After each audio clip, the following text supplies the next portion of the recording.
Well, hi folks, and welcome to Aberhall Junction. And today, as I ponder taking this lovely layout apart, or at least lovely in my eyes, I ponder the top 5 things which I wish I'd done differently, and what I will implement differently as I make Aberhall Junction version 2. I'm going to try and get this thing done in 5 or 6 minutes. So, yeah, thanks for coming. Really appreciate it as always. If you enjoyed this video, give it a like and all that jazz. Let's get straight into it. This is my number 1 error by a distance. This was a summer house that we inherited, as in when we bought the house, not from somebody dead. And the roof was terrible, as you can see from that lovely mould there. And instead of getting it fixed, I just started building the layout because it was more fun to do. But that was silly. It's caused the whole area to be damp. There's no insulation. Yeah, not good, you know. Electronics, these things, locos, track work, which is half the problem why under there, you know, the track work's a little bit what should we say, moldy, not conducive to running locos. So yeah, I should have fixed that first, spent some money there rather than buying loads of class 37s.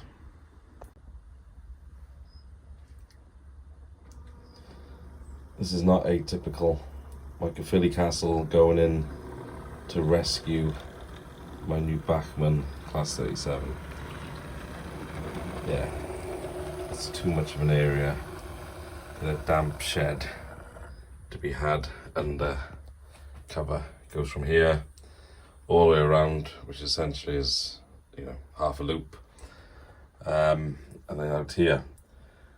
I did cut a hole underneath this baseboard here, but yeah, wasn't enough. So in the future, less tunnels, and I want to have access to them. Although I have become a dab hand at rescuing locos. Kind of fun. But yeah, next time around, I won't make that mistake. Okay, third thing I would have changed, which I'd done differently, is I actually gained some space while putting these baseboards together and expanded them and extended them over time.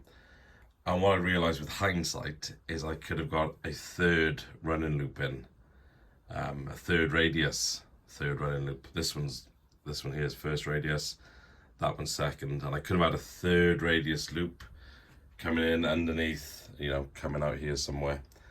And it would have worked. There was enough space to get that done and still have all the things I wanted. So yeah, that was a mistake. I kind of like the idea of, well, either 3 running loops or at least 2 that you can get all your locos around.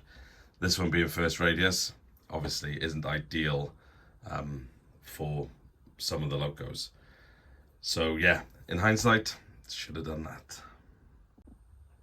Okay, the fourth thing I wish I'd done differently, and I knew I should have done differently, and many people advised me of the same thing, was if you do a B and downy in a very short area and you have very high gradients, steep gradients, which I have, be careful when you get to the transition point that you don't have curves or points. For example, here into my branch station, that's always been an issue, trying to get that sorted. Here into the mine, the transition from this big hill into the flat mine area has been a little bit tricky. The third one then, and the one that's caused me the most headaches actually, because it's on the main running loop, the second radius main running loop, is this left-hand curve point. The Acura scale in particular, because it's not perfectly flat and the transition is not particularly smooth, the Acura scale really doesn't like it. The other ones are a bit more forgiving, my other locos, but yeah, the Acura scale, for whatever reason, is not a fan. So yes, if I go for uppy and downy in the future, and I do really like, you know, it's maybe a bit hard to tell on this camera, but this whole layout goes up and down quite a lot. You know, from the top there, where the terminus branch station was going to be, all the way down to the dock area, well, actually into the first radius loop. That's a good, probably, I don't know, 25 centimeters or something. And that's a lot in what is not a particularly big space. Right, my fifth biggest mistake, last but not least, I should have started at the back. A lot of these things, this is me stretching fully, a lot of these places are quite hard to reach. And a few people already commented on my new layout idea that my reachability analysis, for want of a better word, needs to be done. Yeah, if I had started at the back, you know, got my background in, got my, you know, mountain area here in, you know, same as we come down to this area here. Again, that's as far as I can stretch. Yeah, I should have got the backgrounds in, should have got the back scenics in first and then come towards the middle.